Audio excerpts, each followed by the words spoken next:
I wish I had written many books, but I've only written one book, and several articles with one book, but thank you for magnifying my accomplishments.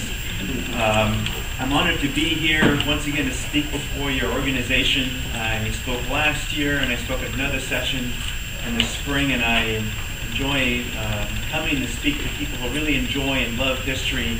And I, as a teacher of history, speaking to other teachers of history, or those who love history, I'm always glad to be amongst fellow believers and fellow worshipers at the altar of knowledge. So I thank you for coming and being here with me on a pretty clear and cool Saturday morning. And I'm sure you have other things you'd like to, well, I'm sure you have other places you want to be or other things you'd like to do today, but I thank you for coming. As Mr. Vasquez says, I've been at USD for a number of years. I'm a native of Los Angeles, and as a consequence, all my research is focusing on the LA area, in particular, and Southern California in general. My next step is the emphasis here is the word try. What I'm trying to do now in my next research project is to explore the Islamic influence on Spain and how Islam influenced Spain, and by association how Islam influenced Mexico, then California. And I just recently returned from a trip to Spain this past summer, exploring this particular topic. So give me several years and let's see what I find and what results I can come up with. But in the meantime, I still remain focused on Mexican California and U.S. history and this intersection between how Americans and Mexicans met in Southern California and what happened during this encounter. So I'm expanding upon the topic that Mr. Vasquez had mentioned about California being a place, Mexican California being a place that rewards the man that works hard. And I realized from speaking to Angela that one of the themes of this conference this year is frontiers. So today my topic will basically be how frontiers in history intersect and how this intersection can shed more light on the Mexican and Anglo-American interaction in Southern California. And to go about my project, I have all sorts of images here I'd like to share with you. But before we get to the images, we have to, like any scholar, or like any teacher, we should define terms. The first term we have to define, of course, what we mean by frontera, which is, of course, is very much related to the English word frontier. And there are at least two definitions, as we all know, to the word frontier. First and foremost, a frontier could basically suggest or mark or describe a boundary, something that's hard and fast, something that's permanent. If we think about the Mexican-U.S. frontier, we might even imagine barriers.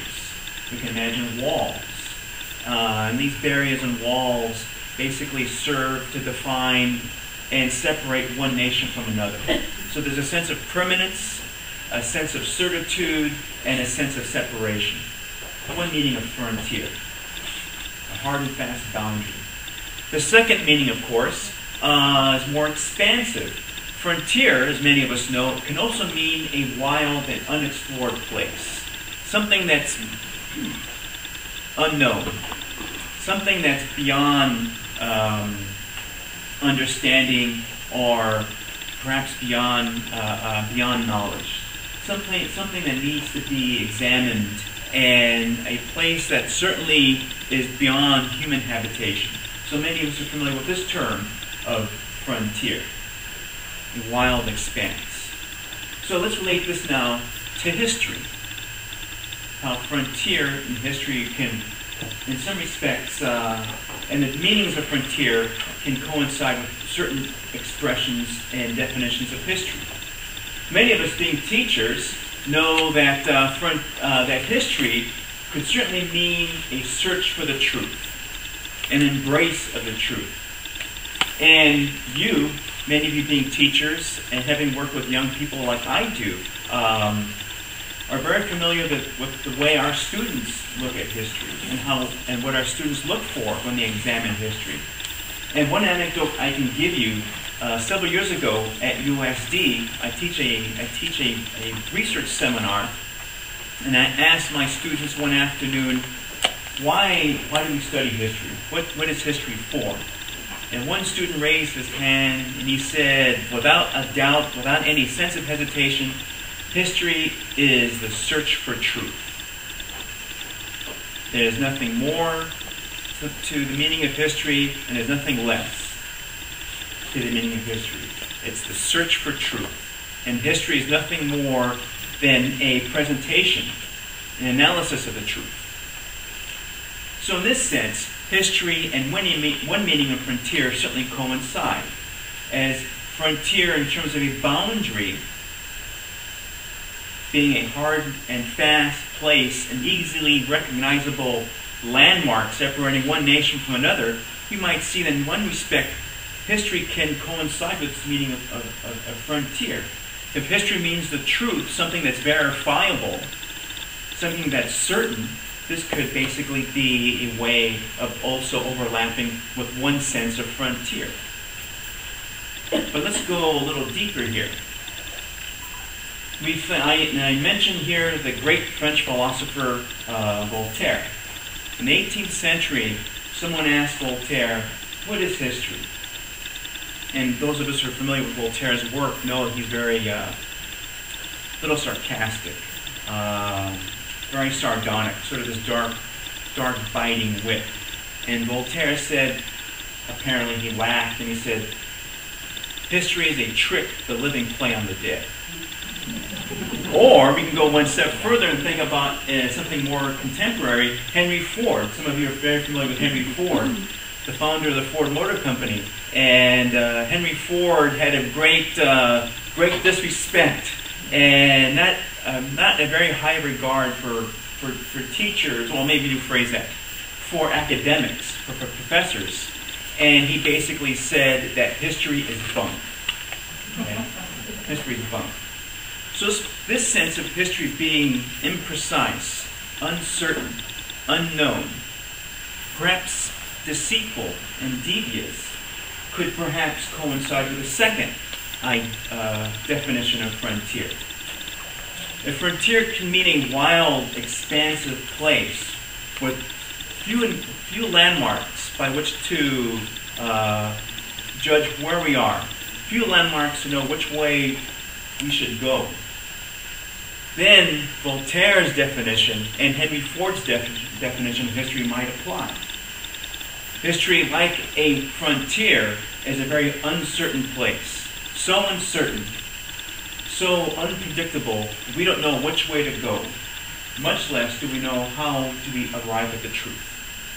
How can we prove what is true and what is wrong? So we're sort of at loggerheads here. Which way do we go? Is history the search for truth, or is history basically a very imprecise, unpredictable enterprise? So this means we have to go a bit further and see how, at least in U.S. and Mexican history, how history and, to a certain degree, frontier intersect, how one intertwines with the other. And to complicate, and I'm not here to simplify things, but let me make things even more complicated. To really understand and appreciate how history and frontier can intersect in both U.S. and Mexican history, we have to really come to grasp with how scholars have tried to grapple with this question. What exactly is history, and what should history do? And this brings to mind a great debate that was held in the middle part of the 20th century, chiefly in France, but a debate that has reverberated here to the present, and even had an impact on the way American scholars look at history. It concerns a